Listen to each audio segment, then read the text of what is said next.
नमस्कार मंडळी, मनीषा's किचनमध्ये तुम्हा सर्वांचं खूप खूप स्वागत आहे। मी अर्पिता घेऊन आली आहे तुम्हा सर्वांसाठी एक नवीन रेसिपी आणि अशाच नवीन रेसिपी बघण्यासाठी मनीषा's किचनला नक्की सबस्क्राइब करा आणि बेल आयकॉनवर क्लिक करा। जेव्हा कधी मी नवीन रेसिपी अपलोड करेन त्याचं नोटिफिकेशन तुम्हाला येईल आणि तुम्ही एक देखील व्हिडिओ मिस नाही करणार। चला रेसिपीला सुरुवात करूया। आज आपण गव्हाच्या पिठापासून गाठी शेव कशी बनवायची ती पाहणार आहोत। त्यासाठी आपल्याला 1 कप बेसन लागणार आहे। आता बघू शकता बेसन हे बाहेरनं पॅकेट आणलेलं बेसन आहे, घरात बनवलेलं नाहीये। आता हे एका चाळणीमध्ये चाळून घ्यायचं आहे। सगळं बेसन चाळून घ्यायचं आहे, म्हणजे जे काही गुठळ्या कचरा वगैरे काय जे काय असेल ते निघून जाईल आणि आपल्याला एकदम मऊ असं बेसन भेटन, काही त्यामध्ये कचरा वगैरे नसेल। जर तुम्ही चॅनलवर नवीन असाल तर चॅनलला सबस्क्राइब करा आणि बेल आयकॉनवर क्लिक करा। जेव्हा कधी मी नवीन रेसिपी अपलोड करते त्याचं नोटिफिकेशन तुम्हाला येईल आणि तुम्ही एक देखील व्हिडिओ मिस नाही करणार। आता मी बेसन पीठ अगोदर चाळून घेतलेलं आहे, बघू शकता तुम्ही। आता त्यामध्ये थोडंसं गव्हाचं पीठ देखील घ्यायचं आहे, 2 टेबलस्पून, आणि मिक्स करून घ्यायचं आहे। ही रेसिपी नक्की तुम्ही ट्राय करा, एकदम छान आणि गाठी शेवणीच ही शेव बनते।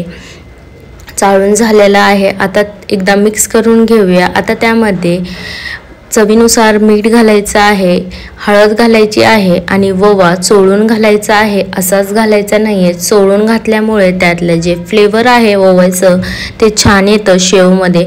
आता ओवा देखील चोळून झालेला आहे। आता 1 कप तेल देखील घ्यायचं आहे आपल्याला, बघू शकता 2 पळी ह्या कपमध्ये तेल बसत आहे। 2 पळी तेल घ्यायचं आहे। आता हे तेल एका तडक्या पॅन मध्ये घालायचं आहे, कारण की आपल्याला गरम करून घ्यायचं आहे हे तेल अगोदर।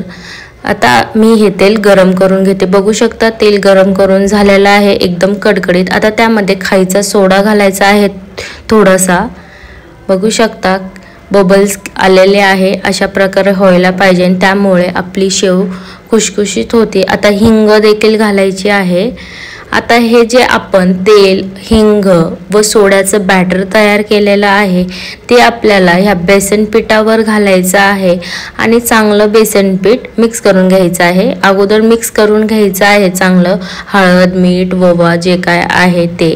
आता त्यामध्ये तेल घालायचं आहे आणि छानपैकी मिक्स करून घ्यायचं आहे। तेल टाकल्यानंतर चम्मचनीच मिक्स करायचं आहे, नाहीतर हात भाजून जाईल तुमचा, कारण की तेल हे कडकडीत गरम आहे। अशा प्रकारे चांगलं मिक्स करून घ्यायचं आहे। बेसनच्या एक कणाला तेलाचं मोहन लागलं पाहिजे, अशा प्रकारे बघू शकता तुम्ही। छान मिक्स करून घ्यायचं आहे अगोदर कोरडस,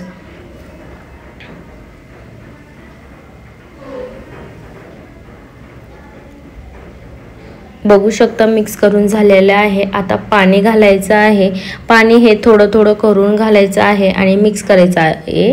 आपल्याला हे बॅटर जास्ती पातळ देखील नाही आणि जास्ती घट देखील नाही, मीडियम असं बॅटर तयार करायचं आहे।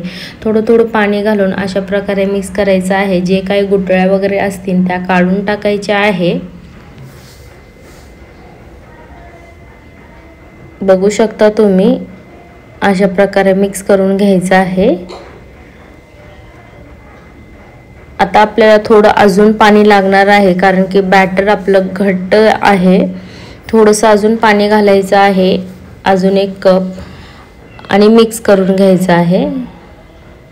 छानपैकी मिक्स करायचं आहे। ह्या शेव एकदम खुशखुशीत होतात, नक्की ट्राय करा। बाहेरनं आपण जसं मार्केटमधनं शेव आणतो एकदम तशीच शेव लागते ही, काहीच फरक नाही, टेस्टला देखील तशीच लागते। आता मी हाताने मिक्स करून घेत आहे, कारण की हाताने जेवढं तुम्ही फेटल तेवढी शेव तुमची खुशखुशीत होईल, म्हणून चांगलं बेसन फेटून घ्यायचं आहे हाताने। अशा प्रकारे जे काही गाठी असतील ते काढून घ्यायचे आहे। जर तुम्हाला जास्ती क्वांटिटीमध्ये बनवायची असेल तर तुम्ही तुमची क्वांटिटी वाढवू देखील शकता, त्यानुसार सगळ्या सामग्री देखील वाढवू शकता तुम्ही। बघू शकता फेटून चांगलं झालेलं आहे, अशा प्रकारे फेटून घ्यायचं आहे बेसन पीठ व गव्हाचं पीठ। मी जसं बेसन जास्ती घेतलं, गव्हाचं पीठ कमी घेतलं, तसं तुम्ही गव्हाचं पीठ जास्ती घेऊन बेसन देखील कमी घेऊ शकता, तरी देखील तुमचे छान होतील. आपलं बेसन फेटून झालेलं आहे, बघू शकता तुम्ही. अशा प्रकारे बेसन पीठ जास्ती पातळ देखील नाही, घट देखील नाही, मीडियम असं बॅटर तयार करायचं आहे आपल्याला. आता आपल्याला ही गाठी शेव बनवण्यासाठी कुठल्या देखील मशीनचा वापर करायचा नाही.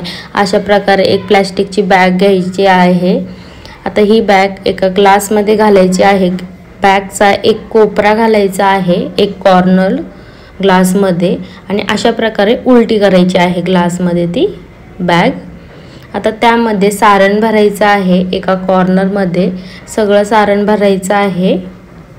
जर तुमच्याकडे पायपिंग बॅग असेल तर ती देखील तुम्ही यूज करू शकता, नाहीतर कुठल्या देखील राशनाची बॅग, साखर, डाळ वगैरेची बॅग असेल ती देखील यूज करू शकता. अशा प्रकारे ही शेव तुम्ही एखाद्या बॉटलच्या झाकणाला खड्डा पाडून तरी देखील तुम्ही टाकू शकता. शेव मोठा खड्डा पाडला तर शेव एकदम छान पडेल, पण मी प्लॅस्टिकचा वापर करून ही शेव बनवत आहे. अशा प्रकारे सगळं बॅटर भरून घ्यायचं आहे बॅगमध्ये. बॅटर जास्ती पातळ नका करू, नाही तर तुमची शेव चांगली बनणार नाही. ह्याच मीडियम असं बॅटर करायचं आहे आपल्याला. आता सगळं बॅटर भरून झालेलं आहे. अशा प्रकारे भरून घ्यायचं आहे सगळं बॅटर. आता एक रब्बर लागणार आहे आपल्याला. जर रब्बर नसेल तरी चालेल, हाताने पकडू शकता तुम्ही. आता अशा प्रकारे बघू शकता, एक कॉर्नरला सगळं बॅटर घ्यायचं आहे आणि रब्बरनी 2-3 वेळा पॅक करून घ्यायचं आहे. अशा प्रकारे म्हणजे निघणार नाही ते. रब्बरची काही गरज नाही, तुम्ही गाठ देखील बांधू शकता पिशवीला, पण मी रब्बर बांधत आहे.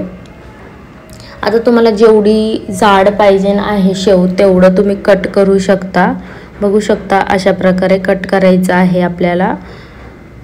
जेवढं तुम्हाला जाड पाहिजे तेवढं कट करा, पातळ पाहिजे तर थोडंसं कट करा. अशा प्रकारे कट करून झालेलं आहे.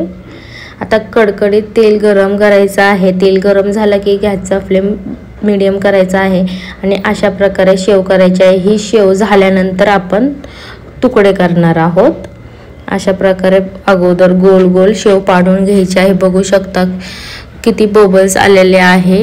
एकदम खुशखुशीत ही शेव झालेली आहे. आता आपण पलटी देखील करून घेऊया. 2 मिनिटं एका साईडला फ्राय झाल्यानंतर दुसऱ्या साईडला पलटी करून दुसऱ्या साईडने देखील फ्राय करून घ्यायची आहे. अशा प्रकारे आपली गाठी शेव बनते. जर तुम्हाला गाठी शेवचा व्हिडिओ आवडला असेल तर नक्की व्हिडिओला लाईक करा, कमेंट करा, जास्तीत जास्त शेअर करा आणि चॅनलला सबस्क्राईब करायचं विसरू नका. बघू शकता अशा प्रकारे गाठी शेव तयार होते. नक्की तुम्ही ट्राय करा आणि तुमची कशी झाली कमेंट बॉक्समध्ये नक्की कळवा. पुन्हा भेटूया अशाच रेसिपीसोबत. तोपर्यंत मस्त खा आणि स्वस्त राहा. Bye bye. थँक्यू.